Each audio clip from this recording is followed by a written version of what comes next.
সাহাবী নবীজির কাছে গিয়া বলেন, ইয়া রাসূলুল্লাহ, ইয়া হাবিবাল্লাহ, আপনি আমার জন্য একটু মেহেরবানি করে দোয়া করবেন, আল্লাহ পাক যেন আমার সম্পত্তি বাড়িয়ে দেন, অর্থকড়ি বাড়িয়ে দেন। আল্লাহ পাক রব্বুল আলামিনের হাবিব বিশ্ব নবী বললেন, সাহাবীকে শোনো, আল্লাহ পাক তোমার জন্য যা বরাদ্দ দিয়ে রেখেছেন, যেই পরিমাণ অর্থ তোমার জন্য বরাদ্দ করেছেন, সেটার উপরেই তুমি সন্তুষ্ট থাকো, এটাই তোমার জন্য কল্যাণ হবে। ওই সাহাবী বললেন, ইয়া রাসূলুল্লাহ, ইয়া হাবিবাল্লাহ, আপনি আমার জন্য একটু দোয়া করে দেন, আল্লাহ পাক যেন আমার সম্পদ বাড়ায়া দেন, অর্থকড়ি বাড়ায়া দেন। অবশ্যই আমি আতিকুল্লাজি হাক্কিন হাক্কাহু, অবশ্যই আমি প্রত্যেকের অধিকার যথাযথভাবে ব্যয় করব, বাস্তবায়ন করব। সাহাবী আমার বুঝিয়ে দিলেন নবীজিকে, সম্পদ আসার পরে সম্পদের মধ্যে হক আছে না নাই?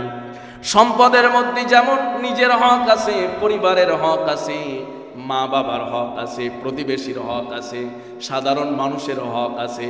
ওই সাহাবী বলেন, ইয়া রাসূলুল্লাহ, আপনি দোয়া করুন, আমার যদি সম্পদ হয়ে যায়, ওই সম্পদের মধ্যে যত ধরনের হক আছে, এই সব হকগুলো আমি বাস্তবায়ন করব ইনশাআল্লাহ।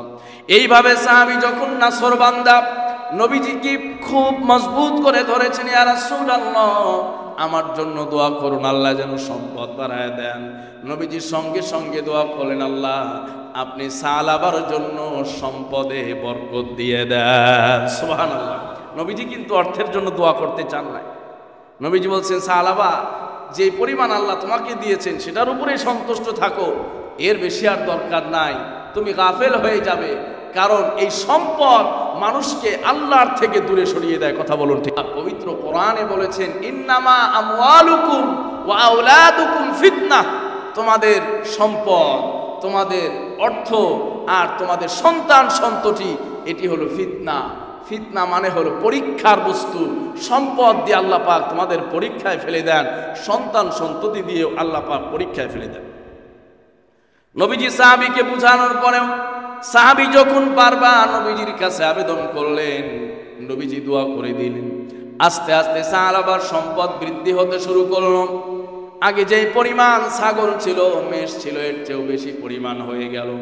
তিনি মসজিদে নববীর কাছে থাকতেন, তিনি মসজিদে নববীর খুব কাছাকাছি থাকতেন। 5 ওয়াক্ত নামাজে মসজিদে নববীতে এসে নবীজির পেছনে নামাজ আদায় করতেন। কিন্তু ছাগলের পরিমাণ, তার সম্পদের পরিমাণ এত বেড়ে গেল, আর মসজিদে নববীর পাশে তার যে জায়গা আছে সেই জায়গায় সংকুলান হয় না। চিন্তা করলেন, এত সম্পদ, এত ছাগল, এত মেষপাল, এত অর্থ নিয়ে এই জায়গায় তো আমার সংকুলান হচ্ছে না। মসজিদে নববী থেকে একটু দূরে গিয়ে আবার বাসস্থান স্থাপন করলেন, বসতি স্থাপন করলেন। নবীজি সাল্লাল্লাহু আলাইহি সাল্লাম খেয়াল করলেন যে হযরতে সালাবা 5 ওয়াক্ত নামাজ মসজিদে নববীতে এসে পড়তো, কিন্তু আজকে সম্পদের আধিক্যতার কারণে মসজিদে নববীর কাছ থেকে তাকে দূরে সরে যেতে হয়েছে। ওই সাহাবী একটু দূরে সরে গেলেন, আর সেখান থেকে ব্যস্ততার কারণে 5 ওয়াক্ত নামাজ মসজিদে নববীতে এসে আর পড়া সম্ভব হয় না। কোনোদিন 3 ওয়াক্ত আসেন, কোনোদিন 4 ওয়াক্ত, কোনোদিন 2 ওয়াক্ত। এইভাবে সম্পদ আরো বাড়তে আসি। কিছুদিন পরে সম্পদের পরিমাণ আরো বেড়ে গেল। ওই সাহাবী চিন্তা করলেন, এখানেও তো জায়গা সংকুলান হয় না। মদিনার পার্শ্ববর্তী আওয়ালি একটা দূরবর্তী অঞ্চলে চলে গেলেন, যেখানে গিয়ে বসতি স্থাপন করলেন। ওই জায়গা থেকে কেবলমাত্র জুমার দিনে মসজিদে আসার সুযোগ হয়, আর সারা সপ্তাহ জুমার দিন ছাড়া মসজিদে আসার সুযোগ হয় না। সাহাবায়ে কেরামের কাছ থেকে নবীজির খোঁজ খবর নেন, মসজিদে নববীর খোঁজ খবর নেন, কিন্তু সরাসরি গিয়ে দেখা করা, খোঁজ খবর নেওয়া, এই দুইয়ের মধ্যে পার্থক্য আছে না নাই? আগে 5 ওয়াক্ত নামাজে মসজিদে যাইতেন, মসজিদের কাছে দোকান ছিল, ব্যবসা প্রতিষ্ঠান ছিল, খামার ছিল। আস্তে আস্তে দূরে যেতে যেতে এত দূরে চলে গেছে, আর এত সম্পদ, এত গবাদি পশু পাল এত বেড়েছে, এগুলো রেখে 10 মিনিটের জন্য বাহিরে যাওয়া, এখান থেকে দূরে যাওয়া সম্ভব হয় না। সম্মানিত সুধী মুসল্লিয়ানে কেরাম, পবিত্র কোরআনুল কারীমের অত্যন্ত পরিচিত গুরুত্বপূর্ণ একটি সূরা, সূরা তাওবা। সূরা তাওবার একই সাথে 2টি আয়াত তেলাওয়াত করেছি। যদিও দুটি আয়াত দুই জায়গায় এসেছে, কিন্তু প্রেক্ষাপট এক হওয়ার কারণে পবিত্র কোরআনের সূরা তাওবা ৭৫ নম্বর আয়াত এবং ১০৩ নম্বর আয়াত তেলাওয়াত করেছি। আল্লাহ পাক রব্বুল আলামিনের পবিত্র কোরআনের এই আয়াত দ্বয়কে সামনে রেখেই আজকের এই জুমায় আমাদের জীবনের জন্য, হায়াতের জন্য অতীব জরুরি গুরুত্বপূর্ণ কিছু আলোচনা করতে চাই। যিনি তৌফিক দেওয়ার মালিক তিনি কে? আল্লাহ পাক যেন আমাদেরকে সেই তৌফিক দান করেন, সবাই পড়ি আমিন। এখান থেকে যা সবক, সেই সবক যেন আমরা সকলেই গ্রহণ করতে পারি, সেই তৌফিক আল্লাহ পাক আমাদের সবাইকে দান করুন, সবাই পড়ি আমিন। সম্মানিত সুদী মুসল্লিয়ান কিরাম, আল্লাহ পাক রব্বুল আলামিন আমাদেরকে দুনিয়াতে যত নিয়ামত দিয়েছেন, তন্মধ্যে অর্থনৈতিক সচ্ছলতা, আর্থিক সচ্ছলতা, টাকা পয়সা, অর্থকড়ি, এটি আমাদের জীবনের অবিচ্ছেদ্য একটি অংশ, অবিচ্ছেদ্য একটি বিষয় এবং গুরুত্বপূর্ণ একটি নিয়ামত, অর্থনৈতিক সচ্ছলতা। এজন্যই বলা হয় কাদাল ফাকরু আন ইয়াকুনা কুফরা, দারিদ্রতা মানুষকে অনেক সময় কুফরি পর্যন্ত নিয়ে যায়। দারিদ্রতা একটি অভিশপ্ত বিষয়ের মতো, খুব ভারী বিষয়, কঠিন বিষয়, যেটি অনেক সময় মানুষ বহন করতে পারে না, সহ্য করতে পারে না, ক্যারি করতে পারে না। এর কারণে অনেক সময় মানুষ জীবন পর্যন্ত বিসর্জন দিয়ে দেয়, মানুষ ইজ্জত পর্যন্ত খোয়া দেয়, মানুষ ঈমান পর্যন্ত বিক্রি করে দেয় দুনিয়ার এই অর্থের কাছে, টাকা পয়সার কাছে। আল্লাহ পাক রব্বুল আলামিনের দেওয়া এই নিয়ামত, যদিও আমরা মনে করি যে আমি উপার্জন করছি, আমি আমার বলে, আমি আমার মেধা, বুদ্ধি, শ্রমে, যোগ্যতায় আমি অর্থ উপার্জন করতেছি, কিন্তু ব্যাপারটা আসলে তা নয়। ব্যাপার হলো আল্লাহ পাক রব্বুল আলামিন আমার আর আপনার জন্য যতটুকুই বরাদ্দ রেখেছেন, ঠিক ততটুকুই আমার আর আপনার হাতে আসে, এর বাইরে এক কড়িও আসে না। কবি বলেন কাম আকিলিন আকিলিন আয়াত মাযাহিবুহু কাম জাহিলিন জাহিলিন তালকাহু মারযুকা। যোগ্যতা অনুসারে আল্লাহ পাক যদি পৃথিবীতে রিজিক দিতেন, আমাদের অনেকেই আমরা রিজিক পাইতাম না, ঠিক কিনা? আবার অনেকে যে অঢেল সম্পদের মালিক হয়েছেন, তারা রিজিক থেকে বঞ্চিত হয়ে যেতেন। যোগ্যতার বিচারে যদি আল্লাহ পাক রিজিক দিতেন, যোগ্যতার বিচারে আল্লাহ পাক রব্বুল আলামিন রিজিক বন্টন করেন না। এটি তার তাকসিম, তার এরাদা। তিনি যার জন্য যতটুকু মুনাসিব মনে করেন তাকে ততটুকুই দান করে থাকেন। কাউকে বেশি দিয়ে আল্লাহ পাক পরীক্ষা করেন, কাউকে কম দিয়ে, না দিয়ে আল্লাহ পাক পরীক্ষা করেন। এজন্য দুনিয়ার সম্পদের ক্ষেত্রে ইসলামের মূল নির্দেশনা হলো, দিক নির্দেশনা হলো, আপনি যতটুকু পেয়েছেন ততটুকুর উপরেই সন্তুষ্ট থাকবেন। এটি হলো ইসলামের মূল দিক নির্দেশনা। নবীজির বিখ্যাত সাহাবী হযরতে আবু হুরায়রা রাদিয়াল্লাহু তাআলা আনহু, যার নাম সবাই জানে, এত অধিক সংখ্যক হাদিস তিনি বর্ণনা করেছেন, রিওয়ায়াতের জগতে সবচেয়ে বেশি যার নাম এসেছে, সুবহানাল্লাহ। হযরতে আবু হুরায়রা রাদিয়াল্লাহু তাআলা আনহু বর্ণনা করেন, তিনি বলেন যে নবীজি একবার বললেন যে আমি কিছু নসিহাত করতে চাই, কিছু কালিমা এখন তোমাদের সামনে বলতে চাই। কে আছো যে এই কালিমাগুলো নিজে গ্রহণ করে নিজে আমল করবে, আবার অন্যকে সেটা পৌঁছে দিবে? হযরতে আবু হুরায়রা রাদিয়াল্লাহু তাআলা আনহু বললেন, ইয়া রাসূলুল্লাহ, আমি সেই কালিমাগুলো শিখতে চাই, এই নসিহতটা আমি গ্রহণ করতে চাই, আবার নিজে আমল করে পরবর্তীতে আবার অন্যকে পৌঁছায় দিতে চাই। সুবহানাল্লাহ।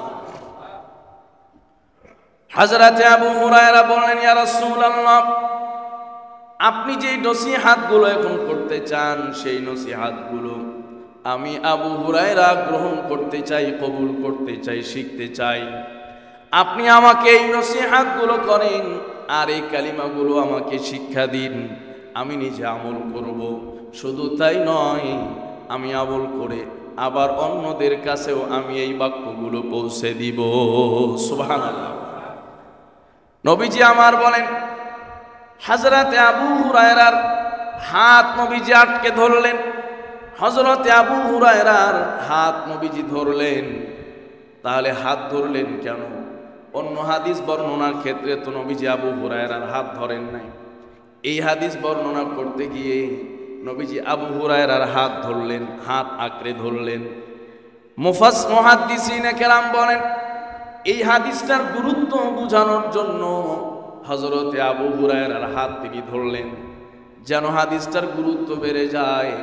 যতক্ষণ নবীজি হাদিসটি বর্ণনা করেছেন ততক্ষণ হযরতে আবু হুরায়রার হাত নবীজি নিজেই ধরে রেখেছিলেন। সুবহানাল্লাহ। হযরতে আবু হুরায়রা বলেন,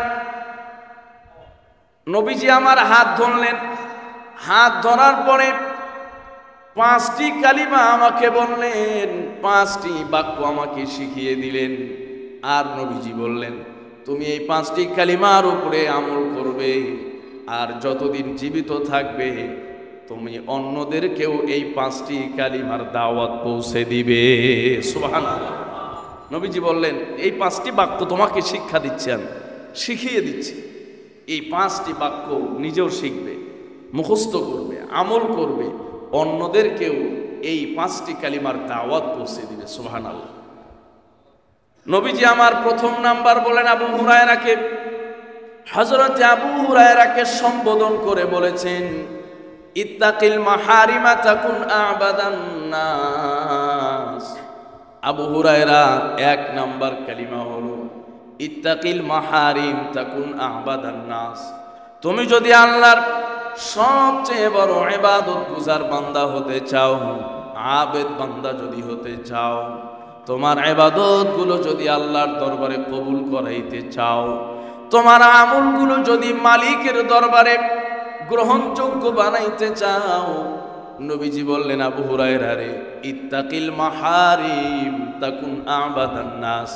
তোমার জীবনের সাথে সম্পৃক্ত যত হারাম বিষয় আছে সব হারাম বিষয়কে বর্জন করো, তাহলে অবশ্যই তুমি সব মানুষের মধ্যে সবচেয়ে বড় ইবাদত গুজার বান্দা হয়ে যাবে।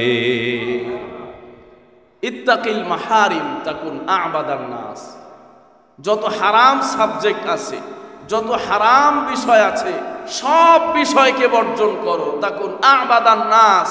মানুষের মধ্যে তখন তুমি সবচেয়ে বড় ইবাদত গুজার, সবচেয়ে বড় আল্লাহর প্রিয় হয়ে যাবে। সুবহানাল্লাহ। নবীজি মুতলাকান বলেছেন, ব্যাপকভাবে, সাধারণভাবে ঘোষণা দিয়েছেন, যত হারাম বস্তু আছে, জীবনের সাথে সম্পৃক্ত যত হারাম বিষয় আছে, জীবনের সাথে সম্পৃক্ত যত হারাম সাবজেক্ট আছে, বিষয় আছে, যেমন খাওয়ার ক্ষেত্রে হারাম, এই হারামটাকে নবীজি বর্জন করার কথা বলেছেন।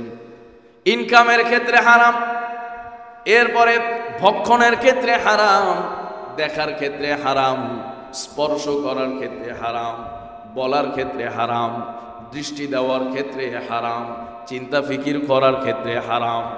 একজন মুসলমানের, একজন ইমানদারের জীবনের সাথে সম্পৃক্ত যত হারাম সাবজেক্ট হতে পারে, বিষয় হতে পারে, সব হারাম থেকে যখন বান্দা পরিহার করবে, বিরত থাকবে, নবীজির ঘোষণা, নবীজি বলেন তাকুন আবাদান নাস। ওই সময় বান্দা আল্লাহর সবচেয়ে বড় ইবাদত গুজার বান্দা হয়ে যায়।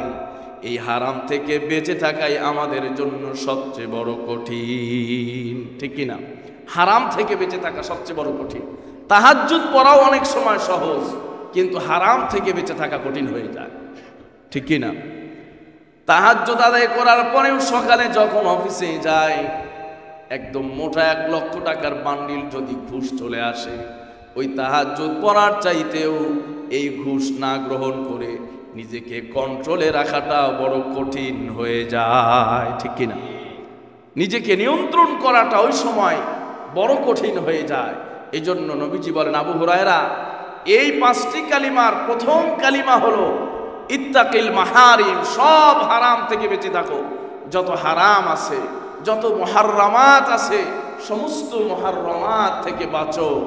আর হারাম থেকে বাঁচলেই তুমি আল্লাহর কাছে সবচেয়ে বড় আবেদ বান্দা হয়ে যাবে। সুবহানাল্লাহ। 2 নাম্বার নবীজি বলেন, আবু হুরায়রা শোনো, ওয়ারদা বিমা কাসসামাল্লাহু লাকা তাকুন আগনান নাস। আবু হুরায়রা জীবন নিয়ে কোনো সময় হতাশায় ভুগবে না, জীবন নিয়ে কোনো সময় হতাশায় ভুগবে না, ইনকাম নিয়ে, আয় রোজগার নিয়ে কোনো সময় হতাশা থাকবে না, সংসারের সচ্ছলতা অসচ্ছলতা নিয়ে কোনো হতাশা থাকবে না। ওয়ারদা বিমা কাসসামাল্লাহু লাকা তাকুন আগনান নাস। আল্লাহ পাক তোমার জন্য যা বরাদ্দ দিয়েছেন তুমি তার উপরেই সন্তুষ্ট হয়ে যাও। সুবহানাল্লাহ। ওয়ারদা বিমা কাসসামাল্লাহু লাক তাকুন আগনান নাস। তুমি ওই বিষয়ের উপরে সন্তুষ্ট থাকো, আল্লাহ তোমার জন্য যতটুকু বরাদ্দ দিয়েছেন, যতটুকু তাকসিম বন্টন করে তোমার জন্য রেখে দিয়েছেন, তাকুন আগনান নাস। এমনটি যদি করতে পারো তাহলে তুমি মানুষের মধ্যে সবচেয়ে বড় ধনী। জোরে বলেন সুবহানাল্লাহ। তাহলে নবীজি টাকা পয়সার বিবেচনায় ধনী হওয়াকে বিবেচনা করেন নাই, বরং আমি আল্লাহ প্রদত্ত রিজিকের উপরে সন্তুষ্ট আছি কিনা এই বিষয়ের উপরে নবীজি ধনী হওয়াটাকে বিবেচনা করেছেন, ঠিক কিনা? আরেকটি হাদিসে এসেছে, নবীজি বলেছেন যে আল লাইসাল গিনা বিকাসরাতিল আরস, যে দুনিয়ার সয় সম্পত্তি বেশি হওয়া এটার নাম ধনী নয়, এটার নাম ধনাঢ্যতা নয়, বরং ধনাঢ্যতা হলো আল গিনা, গিনান নফস, অন্তরের ধনাঢ্যতাই হলো সবচেয়ে বড় ধনাঢ্যতা। যদি বলেন সুবহানাল্লাহ। আমাকে আল্লাহ যা দিয়েছেন সেটার উপরে আমি সন্তুষ্ট থেকে, সেটার উপরে আমি যদি পরিতৃপ্ত থেকে আমি যদি আল্লাহর ইবাদত করতে পারি, বন্দেগী করতে পারি, তাহলেই আমি সবচেয়ে বড় ধনী। নবীজি সাল্লাল্লাহু আলাইহি ওয়াসাল্লাম বলেন, ওয়ারদা বিমা কাসসামাল্লাহু লাকা তাকুন আগনান নাস। আবু হুরায়রা, আল্লাহ পাক তোমার জন্য যা বরাদ্দ রেখেছেন সেটার উপরেই তুমি সন্তুষ্ট থাকো। আজকালকে আমাদের এই বিষয় সবচেয়ে বড় অভাব, আমার ইনকামের উপরে আমি সন্তুষ্ট নই, আমার রোজগারের উপরে আমি সন্তুষ্ট নই, শুধুমাত্র আরো চাই, আরো চাই, আরো সম্পদ দরকার, আরো টাকা পয়সা দরকার, আরো বেশি ইনকাম করা দরকার। এই চিন্তা চেতনা থেকেই এই যে অধিক চাওয়া, অধিক চাওয়া। আল্লাহ পাক রব্বুল আলামিন পবিত্র কোরআনুল কারীমে বলেছেন, আল্লাকুমুত তাকাসুর হাত্তা যুরতুমুল মাকাবির। আল্লাহ বলেন আল্লাকুমুত তাকাসুর, আল্লাকুম তোমাদেরকে ধ্বংস করে দিয়েছে আত্তাকাসুর, সম্পদের আধিক্যতা। যখনই আমরা সম্পদ বেশি বানানোর চিন্তায় মগ্ন হয়ে গিয়েছি, ওই সময় ইমানদারেরা ধ্বংস হয়ে গিয়েছে, ঠিক কিনা? আল্লাহ বলেন হাত্তা যুরতুমুল মাকাবির, যতক্ষণ পর্যন্ত কবরের সাক্ষাৎ না হবে ততক্ষণ পর্যন্ত তোমাদের সম্পদের আধিক্যতা, সম্পদের যে চাহিদা, মৃত্যুর আগ পর্যন্ত সম্পদ বাড়ানোর যে চিন্তা আর পেরেশানি, এর কারণে আজকে তোমরা ধ্বংস হয়ে গেছো। আল্লাহ পাক রব্বুল আলামিনের এই কথা কেমন যেন তিনি আজকে 1450 বছর আগে এই কথা বলে রেখেছেন, কিন্তু আমাদের জীবনের সাথে, সময়ের সাথে 100 ভাগ মিল হয়ে যায়। ঠিক আজকের এই জিন্দেগিতে, আজকের সময় আমরাও কেমন সম্পদের আধিক্যতা, অর্থের প্রাচুর্যের পেছনে পড়ে নিজের জীবন, যৌবন, সুখ, শান্তি, আরাম, আয়ের সব কিছু হারাম করে দিয়েছি। সব কিছু আমরা বিসর্জন দিয়ে জলাঞ্জলি দিয়েছি।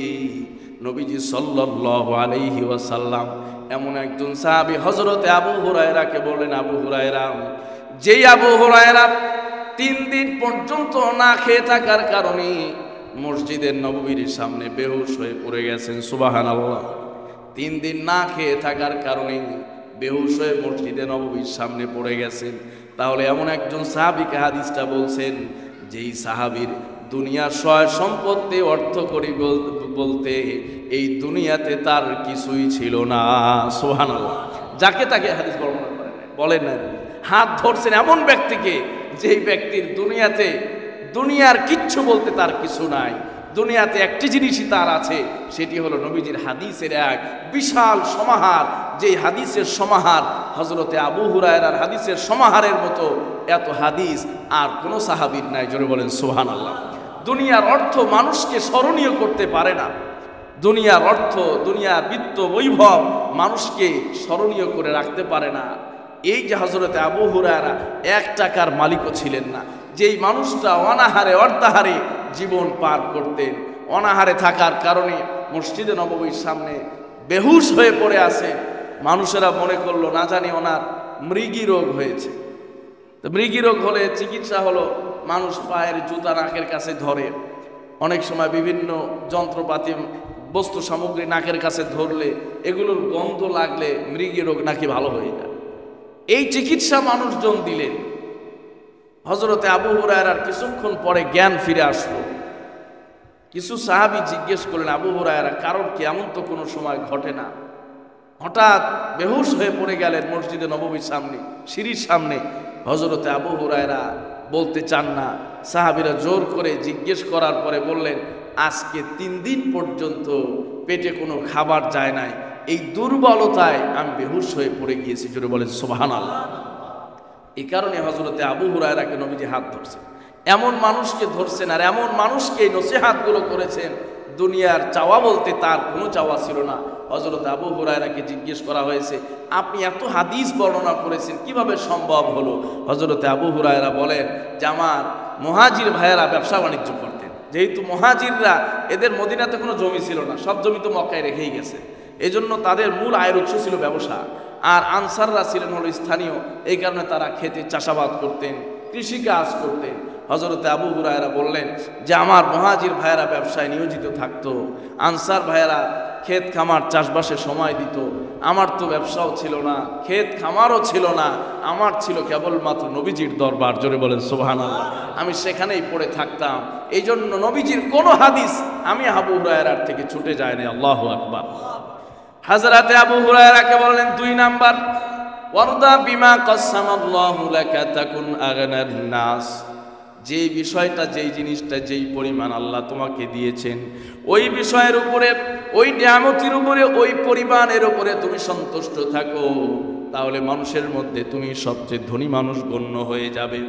যখনই তুমি তোমার রিজিকের উপরে সন্তুষ্ট থাকতে পারবে না, ওই সময় 2টি বিষয় দাঁড়াবে। 1 নাম্বার, হয়তো হারামে লিপ্ত হয়ে যাবে, অন্যথায় মানুষের দুয়ারে হাত পাততে হবে। এই দুটোই আল্লাহ পাকের কাছে সবচেয়ে ঘৃণিত, হারাম এবং মানুষের দরওয়াজায় হাত দেওয়া, হাত পাতা। নবীজি বলেন যে যদি তুমি আল্লাহর দেওয়া রিজিকের উপরে সন্তুষ্ট থাকতে পারো, তাহলে অবশ্যই আল্লাহ পাকের আদালতে মানুষের কাছে তুমি সবচেয়ে বড় ধনী ব্যক্তি সাব্যস্ত হবে। আর সন্তুষ্ট থাকলেই ওই সময় মূলত হারাম থেকে বেঁচে থাকা সম্ভব। আর যদি আমার ইনকাম হয় 50,000 টাকা, আর আমার চাহিদা যদি থাকে 1 লক্ষ টাকার, সেই 1 লক্ষ টাকার চাহিদা পূরণ করতে অবশ্যই আমাকে অসৎ উপায় অবলম্বন করতে হবে। জোরে বলুন ঠিক কিনা? আজকে এই যে চাহিদার বৃদ্ধি, আজকে বেতন যে পরিমাণ, এর চেয়ে পরিবারের চাহিদা, নিজের চাহিদা, সন্তান সন্ততিদের চাহিদা, এই চাহিদা পূরণ করতে গিয়ে আজকে মানুষেরা হারামের মধ্যে লিপ্ত হয়ে যাচ্ছে। অবৈধ পন্থা অবলম্বন করতে মানুষ নিমজ্জিত হয়ে যায়, বাধ্য হয়ে যায়। কথা বলুন ঠিক কিনা? সম্মানিত ভাইয়েরা, যেই সন্তান, যেই পরিবারের জন্য আজকে আমি তাদের অধিক চাহিদা, তাদের উচ্চাভিলাষ, এটাকে আমি পূরণ করার জন্য অসৎ উপায় অবলম্বন করছি, আমি হারামে লিপ্ত হয়ে যাচ্ছি, সেই সন্তান, সেই পরিবার একটা সময় কিন্তু আমার থেকে দূরে সরে যায়। আছে না নাই? এই জন্য সম্মানিত ভাইয়েরা, ছোটবেলা থেকেই, পরিবারের সূচনা থেকেই, শুরু থেকেই চাহিদা কমিয়ে রাখা, চাহিদা নিজের নাগালের ভেতরে রাখা। যখনই চাহিদা বেড়ে যায়, সন্তানদের চাহিদা বেড়ে যাবে, পরিবারের সদস্যদের চাহিদা বেড়ে যাবে, ওই সময়ই আমার আর আপনার জন্য দুনিয়াটা কঠিন হয়ে যায়। এই কারণে অনেক সময় মানুষ হারামে লিপ্ত হয়ে যায়। মানুষ টেনশন, পেরেশানি, ঘুম আসে না, ভালো লাগে না, খাবার দাবার খেতে পারে না, মানুষ সুন্দর আরামে জীবনযাপন করতে পারে না, অধিক চাহিদা পূরণ করার কারণে।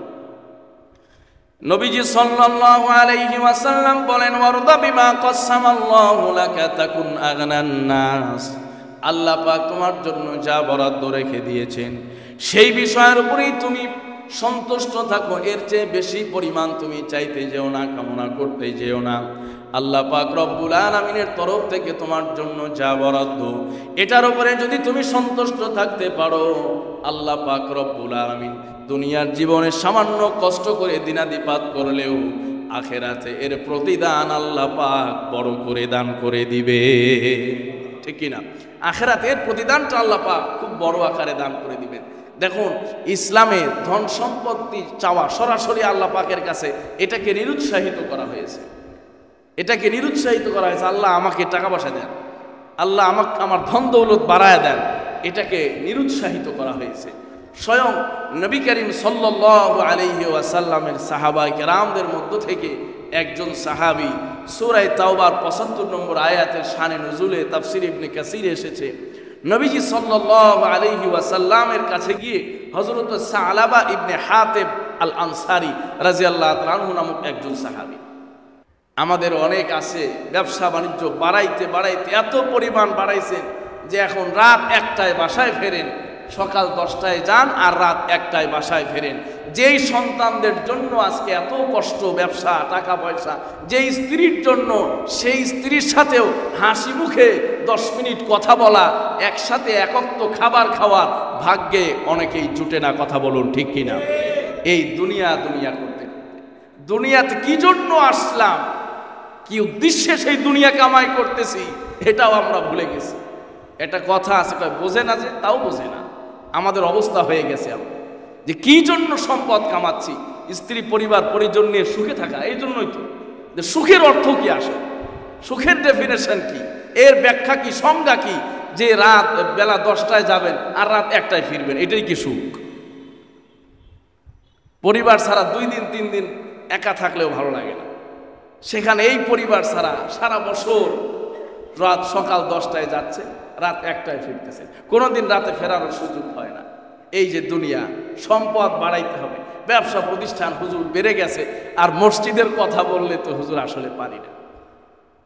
সম্মানিত ভাইয়েরা, আল্লাহ পাক পবিত্র কোরআনে কি বললেন? আল্লাহকুমুত তাকাসুর, এই যে সম্পদের আধিক্যতা, এটাই তোমাদেরকে ধ্বংস করে দিয়েছে। নবীজির সাহাবী, এর চেয়ে বড় ইমানওয়ালা, এর চেয়ে বড় ইমানের পাওয়ারওয়ালা মানুষ আর পৃথিবীতে আসবেন না।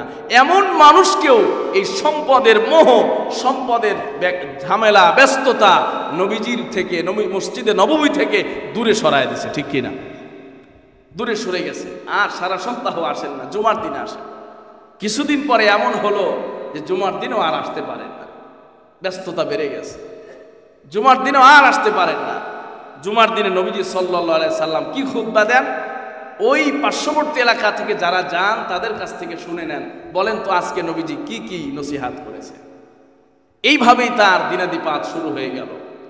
নবীজি সাল্লাল্লাহু আলাইহি ওয়াসাল্লামের উপরে সূরা তাওবার 103 নম্বর আয়াত নাযিল হলো, খুয মিন আমওয়ালিহিম সাদাকাতান তুতাহহিরুহুম ওয়া তুযাক্কিহিম বিহা ওয়া সাল্লি আলাইহিম ইন্না সালাতাকা সাকানুল লাহুম আল্লাহু সামিউন আলিম। আল্লাহ আয়াত নাযিল করলেন, নবী আপনি তাদের কাছ থেকে যাকাত গ্রহণ করুন, যাদেরকে আমি সম্পদ দিয়েছি তাদের কাছ থেকে যাকাত উসুল করুন, এই যাকাত তাদের জন্য পবিত্রতার কারণ হবে। জোরে বলেন সুবহানাল্লাহ।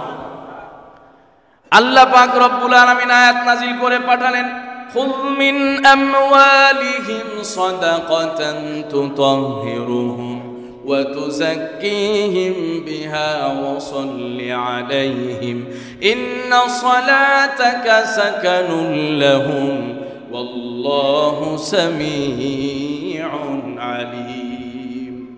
আল্লাহ পাক যখন সূরা তাওবার 103 নম্বর আয়াত নাযিল করলেন, যাদের উপরে যাকাত ফরজ হয়েছে, ওয়াজিব হয়েছে, তাদের কাছ থেকে আপনি যাকাত আদায় করুন। নবীজি আমার 2 জন সাহাবীকে যাকাত আদায় করার জন্য দায়িত্ব দিয়ে পাঠিয়ে দিলেন। বিভিন্ন সম্পদশালী মানুষদের কাছ থেকে, সাহাবীদের কাছ থেকে যাকাত আদায় করলেন। নবীজি আমার সেই সাহাবার কাছেও স্বয়ং নিজে চিঠি লিখে পাঠিয়েছেন, নবীজির তরফ থেকে চিঠি দেওয়া হয়েছে যাকাত দিয়ে দেওয়ার জন্য। ওই 2 জন সাহাবী যখন সাহাবার কাছে চলে গেলেন আর নবীজির চিঠি শো করলেন, নবীজি চিঠি পাঠিয়েছেন, ইসলাম থেকে দূরে থাকার কারণে, নবীজির দরবার থেকে দূরে থাকার কারণে, মসজিদ থেকে দূরে থাকার কারণে অন্তরটা শক্ত হয়ে গেছে। ওই সাহাবী বললেন, সালাবা রাদিয়াল্লাহু তাআলা আনহু বললেন, আমি তো এখন ব্যস্ত আছি, পার্শ্ববর্তী এলাকা থেকে যাকাত উসুল করে যাওয়ার সময় আমার কাছ থেকে নিয়ে যাইবা। সাহাবীরা চলে গেলেন। সব যাকাত উসুল করা যখন শেষ হয়ে গেল, ওই দুইজন সাহাবী আবার যখন যাওয়ার পথে, ফেরার পথে আবার দেখা করলেন। সালাবা, নবীজি তো তোমাকে যাকাত দেওয়ার কথা বলেছেন। সালাবা বললেন, এখন তো সময় হচ্ছে না, দেওয়ার মতো সুযোগ নাই, সময় করে আমি নবীজির কাছে নিয়ে আসব। ওই দুইজন সাহাবী নবীজির চিঠি দেখাইলেন, তোমাকে যাকাত দেওয়ার কথা বলেছেন। যেই নবীজি দোয়া করে তার জন্য সম্পদ বাড়ায়া দিলেন, ওই নবীজির তহবিলে যেই আল্লাহ তাকে সম্পদ দিলেন, ওই মালিকের তহবিলে বান্দা যাকাত আদায় করতে রাজি না।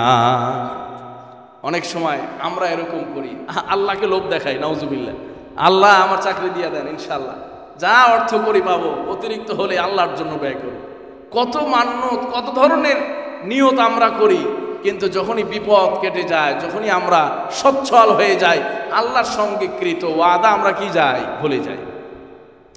আল্লাহ পাক রব্বুল আলামিন সূরা বাকারার ৭৫ নম্বর আয়াতের মধ্যে জানিয়ে দেন, وَمِنْهُمْ مَنْ عَاهَدَ اللَّهَ لَئِنْ آتَانَا مِنْ فَضْلِهِ لَنَصَّدَّقَنَّ وَلَنَكُونَنَّ مِنَ الصَّالِحِينَ।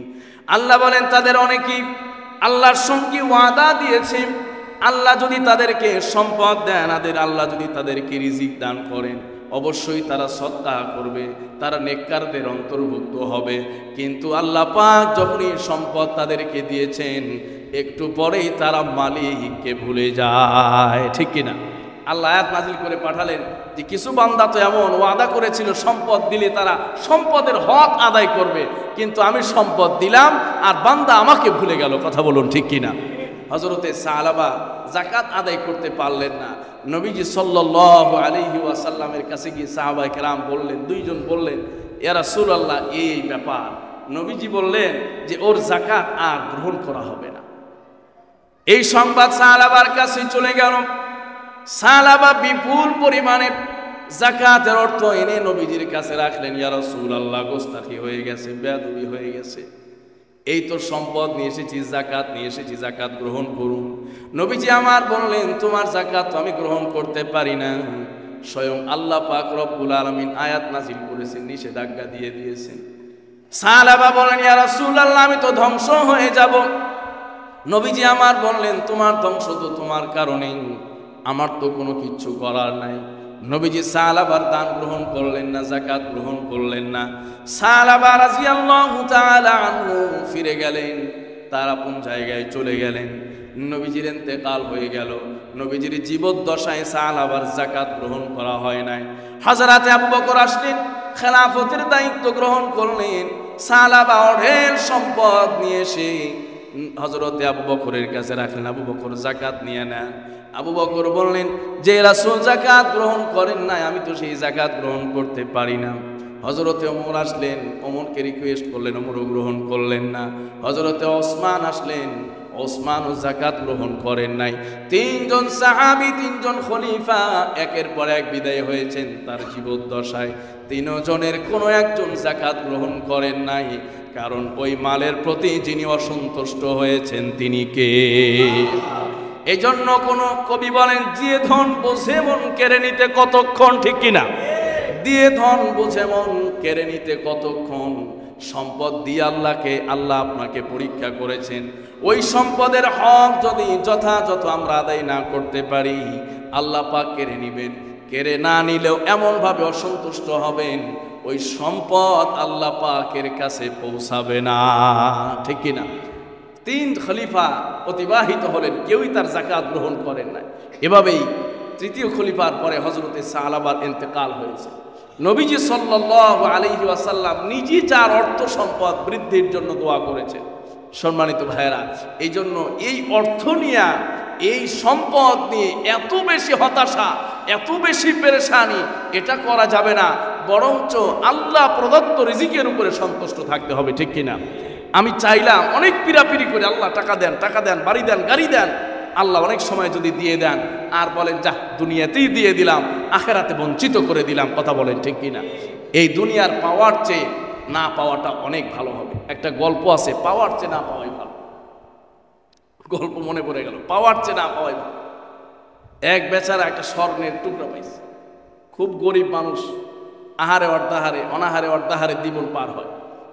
স্বর্ণের টুকরা পাইছে, সেই স্বর্ণের টুকরা আপনার কাদাযুক্ত আর কি, কাদা মাটির মধ্যে পড়েছিল। পাওয়ার পরে খুব খুশি, এই স্বর্ণের টুকরা দিয়ে তার জীবন পরিবর্তন হয়ে যাবে, সংসার পরিবর্তন হয়ে যাবে। চিন্তা করছে যে এখন তাহলে মাটি লেগে আছে, কাদা লেগে আছে, একটু ধুইয়া নিয়ে আসে। নদীর পাড়ে গেছে ধুইতে গিয়া ধুইতে নদীর মধ্যে পড়ে গেছে। সুবহানাল্লাহ, আর খুঁজে পায় না বান্দা।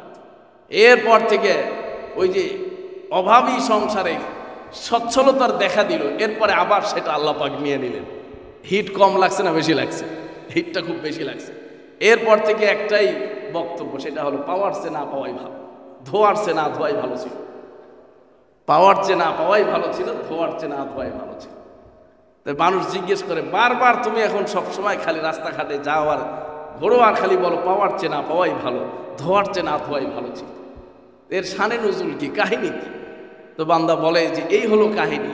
আল্লাহ দেন না তো দিলেন এক টুকরা স্বর্ণ, সেটা নিয়ে যা আবার ধুইতে গিয়া নদীর মধ্যে ফালাইয়া দিলাম। তো এই দেওয়ার চেয়ে না দেওয়াই ভালো ছিল, আর এই ধোয়ার চেয়ে না ধোয়াই ভালো ছিল। ঠিক কিনা? যে যেই দুনিয়াতে সম্পদ দিয়া আখেরাত আল্লাহ মাহরুম করে দিবেন, এই সম্পদ দেওয়ার চেয়ে না দেওয়াই ভালো। ঠিক কিনা? এই সম্পদ পাওয়ার চেয়ে না পাওয়াই ভালো।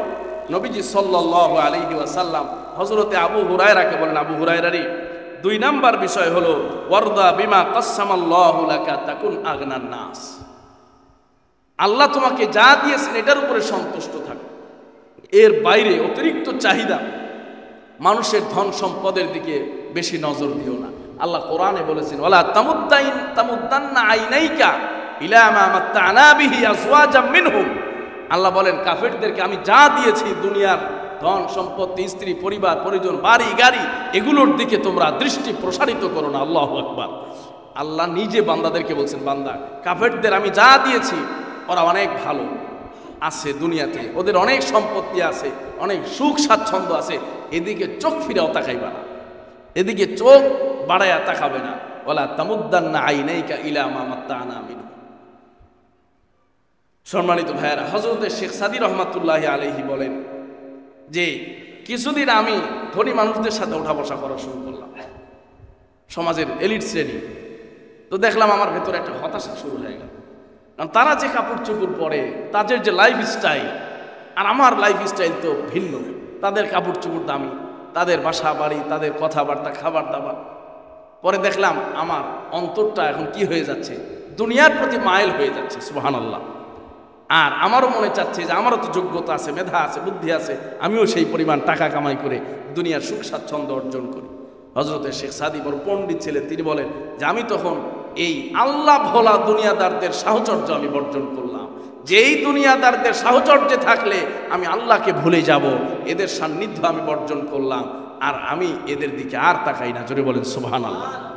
এই জন্য যাদেরকে দেখলে আল্লাহকে চেনা যায়, আল্লাহকে পাওয়া যায়, তাদের সঙ্গে মহাব্বত রাখা, তাদের সঙ্গে ওঠা বসা করা, চলাফেরা করা।